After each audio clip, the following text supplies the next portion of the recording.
Good morning, everyone, and welcome to episode 20 of Spirit Sessions. We're very happy to be greeting our special guest today. She and many of our other guests have been awakened to the spiritual side of life by death, and she's written a new book. It's called Awakened by Death. I believe it's the first book in her series. And her name is KARen Swain from Sydney, Australia. So again, our poor guests have to get up in the middle of the early morning to join us. And it's early Monday morning. Welcome, KARen. How are you this Thank you, early Rhonda. morning? Hi, girls. Hi, Teresa. Hi, Bex. Hello, everyone who's joining on Facebook Live. I'm just trying to share it now on my Yeah, pages. everybody so you like can this up and share it out.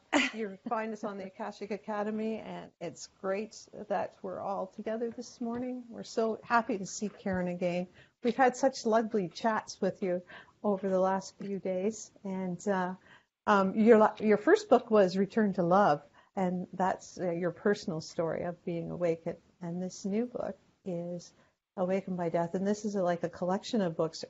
I believe this is the first one in the series, right? And Yep, here it is. oh, Doo-doo-doo. it's beautiful. It is the first in the Awakening Soul series. So, like you gals, I've got a show called Accentuate the Positive, which I've been doing on radio and podcasting for about 8 or 9 years. And so I've spoken to some amazing people with amazing stories. And a couple of years ago, somebody said, you should turn your show into a book. And I thought, nah, I don't want to do that, because I actually prefer to get my information by watching or listening than reading. That's just me. But then I'm not everybody. So, people had to convince me that books are still really, people love books. And I have to say, when I put this book together, reading the stories, even though I know the stories intimately and I know the people intimately and I've spoken to all of them on the show, there is something about reading that is wonderful. It just, you're in your own imagination, your own head. Even though I know these people, you still go somewhere else when you're reading stuff. And so, so it's nice to actually have our stories in all walks, in all mediums, on camera and podcasts, audio only podcasts. There's a different way that we listen to audio without visual as well as reading. So it's about sharing the light in every way we can, really, isn't it? Just getting it out there, getting those stories out there. It's awesome. So, yeah.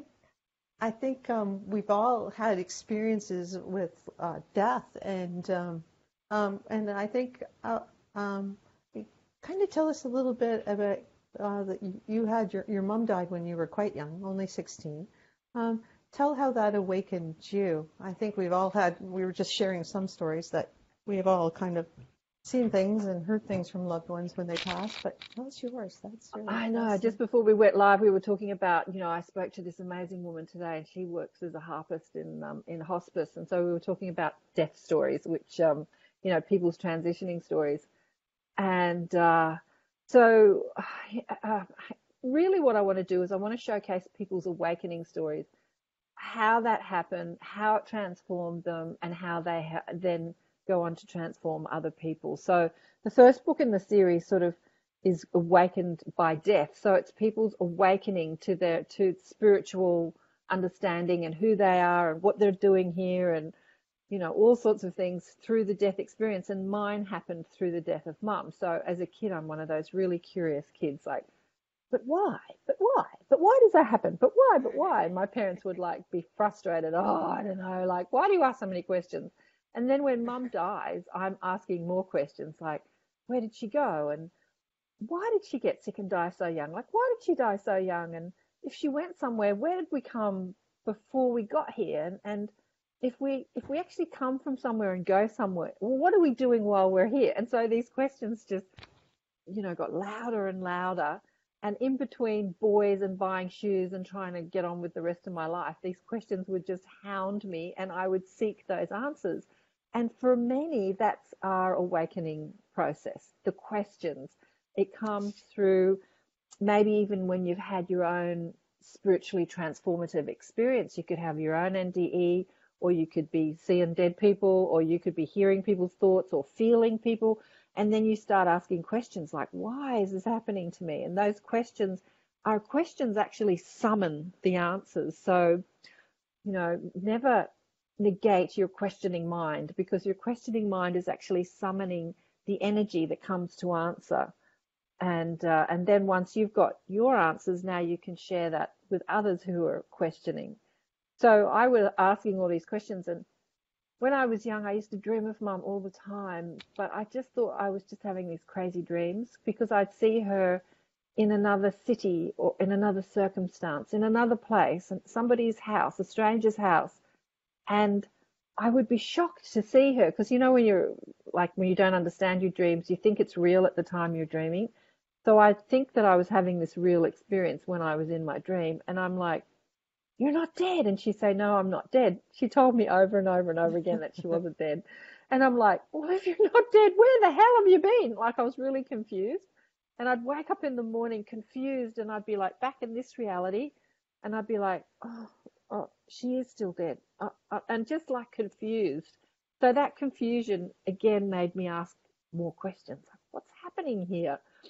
And that was really the start of the awakening process. But for me, it was a very long, slow process. Like for a lot of the people I speak with and a lot of the people in the book, it's a very fast process, especially like Nancy Rhines, who was hit by a truck. She was an atheist, an absolute, like a proponent of being an atheist. She'd tell you she was an atheist. She'd laugh at people like us. She'd laugh at people that talked about spirit and angels and life after death and heaven and aliens and all that sort of stuff. She'd think we were hilarious. And then she was hit by a truck. She was on her push bike, and a woman was texting, driving this sort of, not a massive truck, a little truck, and she was dragged under the truck, and she broke like 25 bones, multiple fractures. And she didn't die immediately. She had the experience when she was being dragged under the truck of being simultaneously in her body and out of her body at the same time. Have you ever experienced that? When the part of her is outside the body, watching her body being dragged under the truck. And then there's a part of her inside the body, experience being dragged under the truck. So she had this sort of like split sort of experience, and she thought, well, this is strange, but then she was dealing with being dragged under a truck. And then when she went to hospital, she died during the operation, and she had this amazing NDE where she met an angel called Mary who answered all her questions. She felt like she was over there for months and months, and gave her all this information, and then said to Nancy, "Go back and teach this to humanity." So I laughed because she was an atheist. It's like, and now she wakes up and it's like, right, now I'm going to teach people about who we, heaven and who we are. But I have to say, she's such a down to earth, such a beautiful person, Nancy, and she does it really well.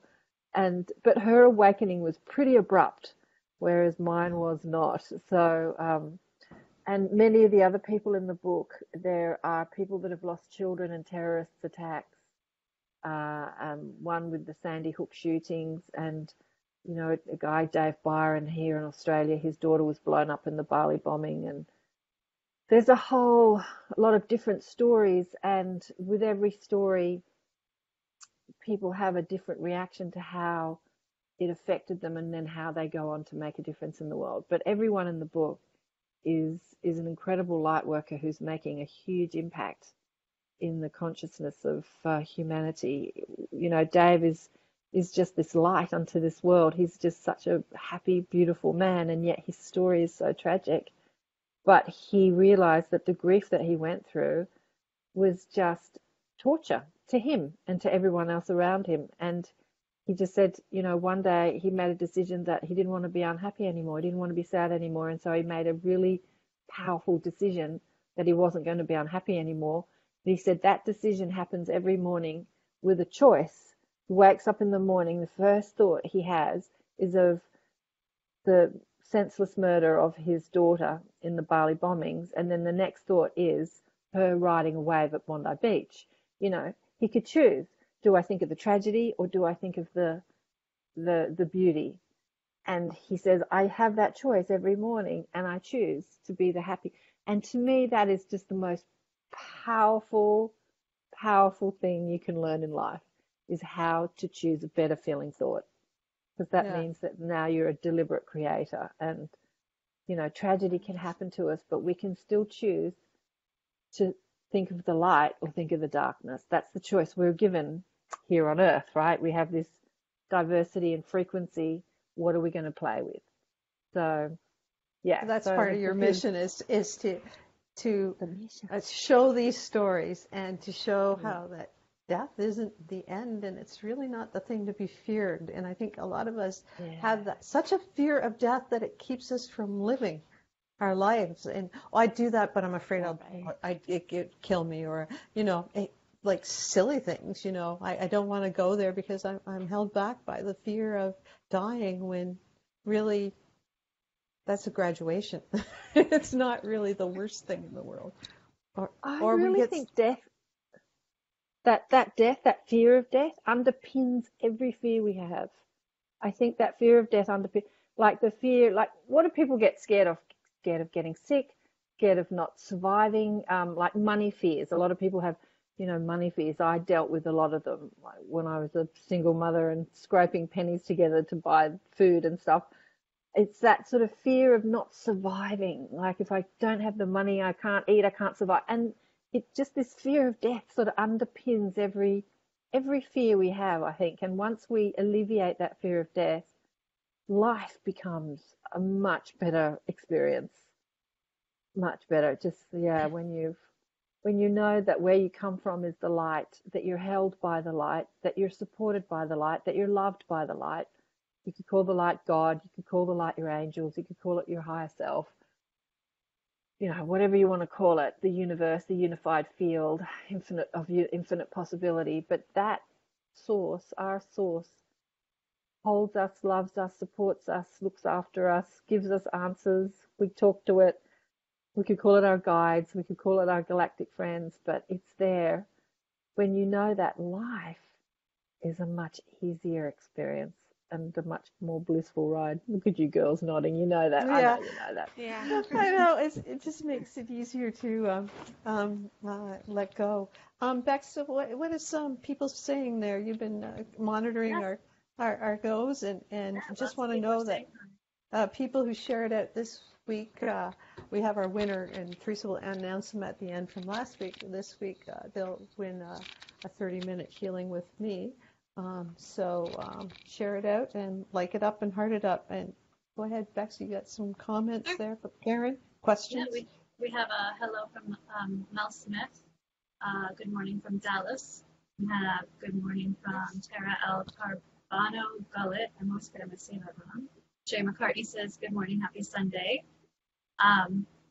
Let's see, we also have hello from Christine Miguel, and Kelly Jean McGreen says, happy Super Soul Sunday all. And we do have Lisa Beldine said, fear of the unknown. You know, she's definitely agreeing with that fear of the unknown as far as death. So yeah, there's lots of people on who are really enjoying this conversation. Yeah, it's the fear of the unknown, and I think it's also the fear and anger that we carry when we have grief for a loved one that's passed, and we always want to know if they're okay. And really, once you know they're okay, like I know people just want to know if they're okay, and I guess it's the reassurance that they're fine. Like they're having a great time, and it's us that that have to adjust our lives for their absence. It's interesting, isn't it? One of the authors is Elisa Medhus. Do you know the Channeling Eric phenomena? You know the Channeling Eric blog? No? No. So Elisa I think so. was brought up by militant atheists, she says. She's a doctor. She was a doctor of 5 children. Her parents were militant atheists, not just atheists, but militant atheists. Wow. She's hilarious. I love Elisa. And her son, 20-year-old son, about 5 years ago, how many years ago, shot himself. And she, again, those questions, like after the grief, the questions, I wonder, is there life after death? I wonder, is he somewhere else? Surely he can't have just not existed. Those questions led her on this intense search for answers. And she went through that science route, looking into quantum physics. And if, Einstein said that energy, you can't destroy energy. It only changes form. It can't be destroyed. Energy is energy. It's like water, ice, steam. It's always there, but it's just a different form or frequency. And so when she realized that was so, then she realized that we can't be destroyed. Like our bodies can change form, because when the body dies, it just changes form, goes to ashes or whatever it does. But the spirit is somewhere. And so she started reaching out to mediums, and she found Jamie Butler, who was an amazing medium who was channeling Eric. And she had these amazing conversations with Eric and turned them into a blog. She turned her grief into a blog, and then she turned her conversations with Jamie into a YouTube channel. And since then, she speaks now with Eric, speaks through many mediums, including myself, and he is hilarious. I love Eric because he's always flashing my lights. He's a prankster. He likes to prank people. So she's got this whole phenomenon of him dropping BB things from the ceiling and lights going off and on and things disappearing and turning up, and he's just the most hilarious prankster, Eric. But he's also this incredible spiritual teacher from the other side. And she said that he wrote a book through Jamie called My Life After Death, and he explains what happened to him after he died, what it felt like, what he did, where he went, who he spoke to, he just blow by blow. And she said that when she understood where he is, and when she knew everything, and when she read that book, all her grief disappeared. So it's just like you said, Rhonda, that when she knew, that she wasn't scared anymore. She knew he was all right. She knew everything was fine. She knew that we were all going to be fine. And so that grief completely disappeared. So it is that fear of the unknown, isn't it? It's like when we know, then fear doesn't exist. It's almost like, I know, like I said, I was with both my parents when they died, and I always felt like I was blessed to be with them, because I don't have a fear of death. I have a fear of thunderstorms, but it's mainly because I don't like the noise. But, I still have fears, but I don't fear dying. I fear getting there. Which is, how is it going to be? So, but a lot of people, after someone close to them dies, that their whole life is defined by that, and they can't go on and finish their own life. They go back to that, and I think your book is the proceeds for this book, which I'll leave the links in Amazon in the comments.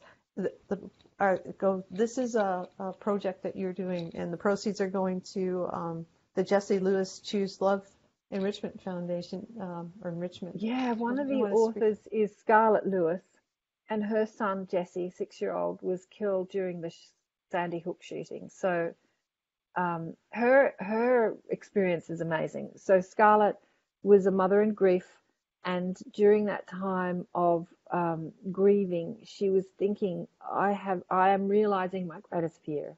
I'm living my greatest fear right now, like the senseless murder of my beautiful 6-year-old son. She was living her greatest fear, but in that moment of having that realization that her greatest fear was realized, she had this feeling that every other fear that she ever had gone. Like, I've got nothing to fear. I'm living my greatest fear, so I've got nothing else to fear. There's nothing. And it was like a moment of grace for her. So grief and grace were existing sort of simultaneously. And she had what she calls an in-body life review. She started to look back on her life and to see how she thought. And she realized that most every thought is connected to some sort of fear. Is it okay? Am I good enough? Am I going to be late? What time is it? I have to get up. All those thoughts that we have, should I eat that? Oh, it's fattening. I better not eat that. All these thoughts, they're all attached to some crazy fear that we have. And she said that she spent about 8 to 10 months living in this place of grace where fear was not a part of her world anymore. And during that time, she started this foundation called Jessie Lewis Choose Love Foundation teaching people how to overcome their angry or stressful thoughts. Because in that place of grace, she looked at the shooter, who was a student of the school, and she realized that he was a kid that had an angry thought, and no one told him how to get over that angry thought. And that angry thought grew and grew and grew, and he grew, and until it overcame him with rage, and he picked up a rifle, went back to his old school, and just started shooting everybody. So he shot everybody, and then he shot himself. And she thought, instead of hating him, instead of, choosing, like she was choosing love, she chose to see him as just this kid, like a poor kid that couldn't get over an angry thought, and maybe she could help children or anyone get over their angry thoughts, and that wouldn't happen again.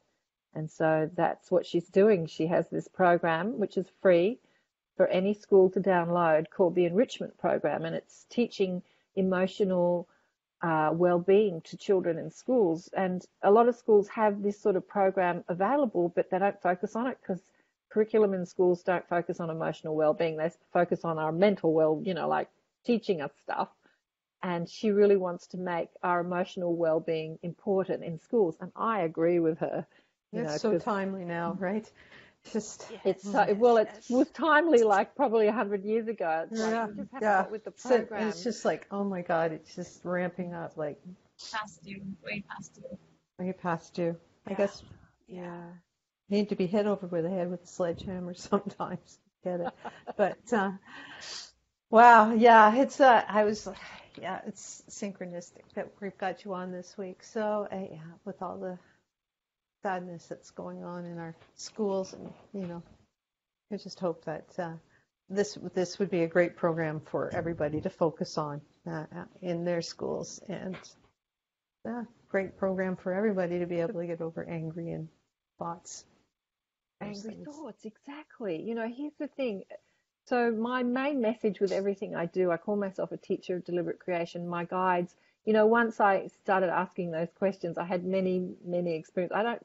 You'll probably hear me rabbit on all the time. I like to talk about other people. I don't really like to talk about myself, but I've had many, many spiritually transformative experiences, including talking to dead people and hanging out with my best friend who died when we were in our 30s. And she showed me the reality of different parts of the afterlife. Like I was hanging out with her in an astral plane, and I could feel her physical body, and I knew I wasn't in my physical body. And I'm like, why can I feel you like you've got a physical body?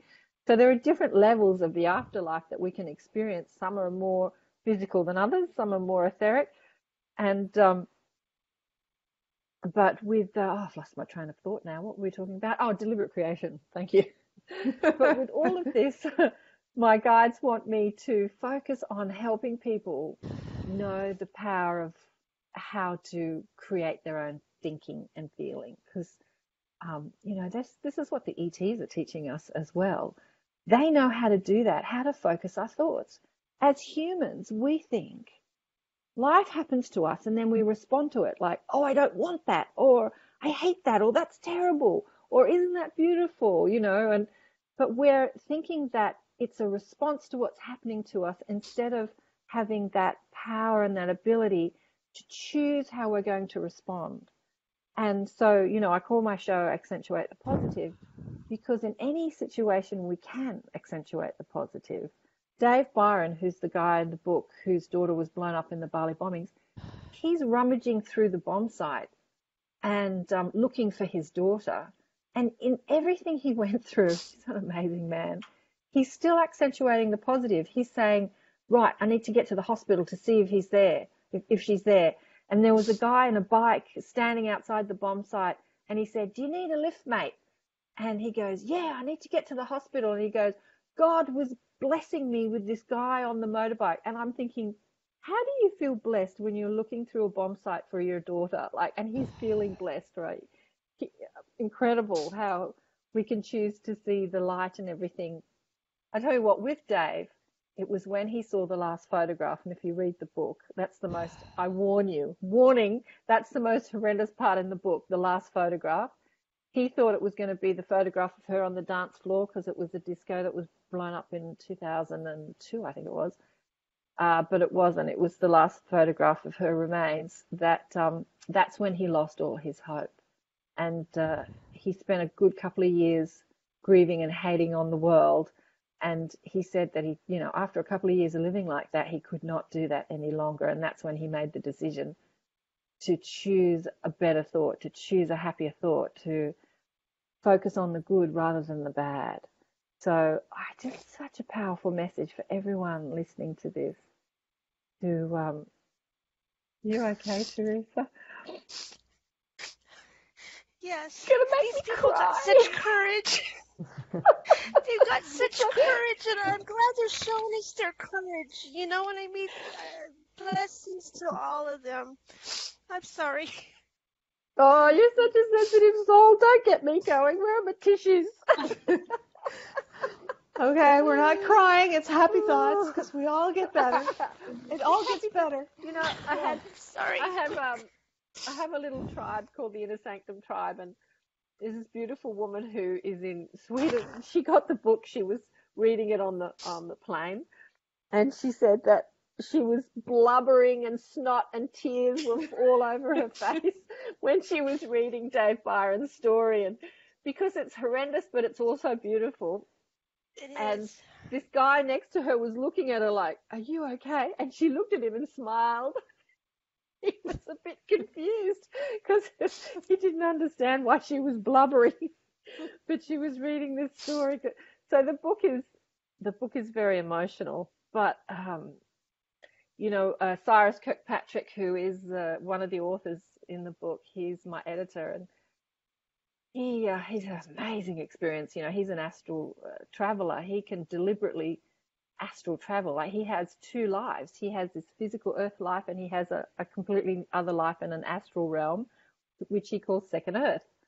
And I've been to second earth with many of my friends that have died, and it's when we're not finished with this earth plane that we can actually, after we transition out of the physical earth plane, we can hang out and do the things that we didn't do on the earth plane we can do in second earth. And my girlfriend Nikki, who's in the book in my chapter, she was born thalidomide affected. Do you remember in the 60s? Yeah, I had Rhonda some will friends, know. yeah. The drug was given to pregnant women for morning sickness, and a lot of deformed babies came out, and Nikki was one of them. And she died at 40 from complications from her illness. And her boyfriend came to see me a few months after she died, and he said, "I'm dreaming of Nikki every night." And I said, "Really?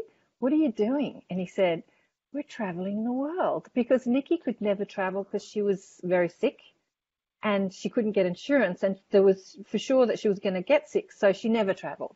And it was her greatest wish to travel, and she couldn't. And so after she died, she did. She traveled with her boyfriend. He would go to sleep at night, and she'd meet him in their astral form, and they would go traveling the world. And That gives and me then, goosebumps. Yeah. isn't that amazing? Yeah, I that know, is indeed. right?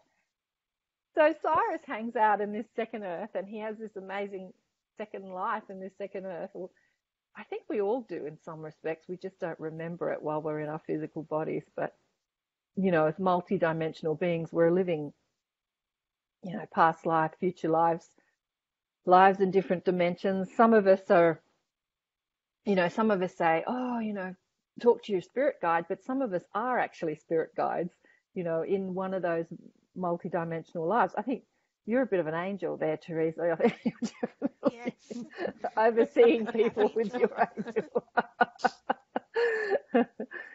So, there's so much to learn and remember and do while we're in body or out of body. We'll have to have you on again. We could speak on all day, but we can't do that here because we were overtime last time. So we're going to be overtime, but not so bad as we were yesterday. No. Last week we had a bye, but this week we better be good. Are you okay, Teresa, to do the KARen? Thank you so much. We just it's just a great light. Thank you. You feel like a kindred spirit. So. Oh. I love you. Thank you. My high school friend Terry used to visit me. Yeah. Did she? Yeah, she used to visit me, and because when she would come to me in the dreams after she died, it was like all the other friends that were with us in the dream, I'd say, that's not really her because Terry died. And I was like really adamant against why. I love you. I'm having so much fun hearing your voice with you. Why are you doing this? Why are you impersonating my friend? I never put it really together. And I feel bad now, but that's all I knew back then at that time. At that time, exactly. Yeah. Exactly. Well, let me tell you a little story about Nikki that reminds me. She's like, hello. After she died, because she was so sick all her life, she was in hospital all the time. And I had moved about an hour out of the city to a beautiful place. It's like our Palm Beach. You guys have got Palm Beach, all the guys in the States. But anyway, we've got a Palm Beach, beautiful place outside of Sydney. And she had gone into hospital again. And I thought, do I drive an hour down to see her? But she'd been in hospital. She was in hospital all the time. Little did I know that would be the time that she would transition. She actually came to me in a dream and she told me she was okay. I said, are you okay? Are you okay? She said, yeah, I'm fine. I'm fine. I said, are you sure you're okay? She said, I'm fine, KARen. And then she died, right? So I rang her sister up and said, she's fine, she's fine, she's fine. And then she died. So then I talked to her after she died. I said, you told me you were fine. And she said, I am fine. I'm just not in my body. You didn't ask the right question. But what was I going to tell you about her? I keep losing my train of thought. I was going to tell you a story. Oh, yeah. So a few years after she died, I had a dream again about, these things that we call dreams. Dreams and experiences are different, but when we wake up in the morning, we think we've dreamt, but we've actually had experiences. When you wake up with that full memory, that's an experience. We were chatting about things just like old times. And then I looked at her and I said, hang on, aren't you dead? And she goes, no, I'm not dead, KARen. Exactly. And I go, yeah, you're dead. And she goes, no, I'm not dead. And we're arguing because that was our relationship. We knew each other from birth. Our parents were like best friends. And as little kids, we were like husband and wife. We used to argue and bicker all the time with each other. And so here we were bickering in an astral, like I'm going, I know you're dead. I was sitting at your funeral. I was sitting next to your sister. I was crying. I definitely know you're dead. And she's saying, I'm not dead, which is the message that all my dead friends came to tell me, that they're not dead. So in the morning, I wake up and I go, oh, God, I was hanging out with Nikki last night. And I remembered a mutual friend who I hadn't spoken to for a while. So I thought, I'll give her a call. So I ring her up and I say, hi, Julia, how are you? She goes, oh, hi, it's so nice to see you, hear you, KARen. But I had a dream of Nikki last night. And I said, really? I said, what did she say to you? She said, she came to tell me she didn't die.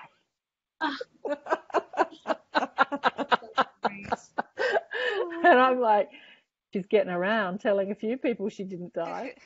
Yeah. Awesome. So, yeah, they don't die. They don't die. They just move to another place and then they hang out with us when we're sleeping. Or they hang out with us when we're awake. Like Dave Byron's daughter, Chloe, told me to get his story down. But Dave is really not up for this conversation. He'll talk about many things, but he's not really kind of spiritual like they, he doesn't say he doesn't believe it, but he doesn't say he does. But Chloe really asked me to get his story down because it's really quite an amazing story.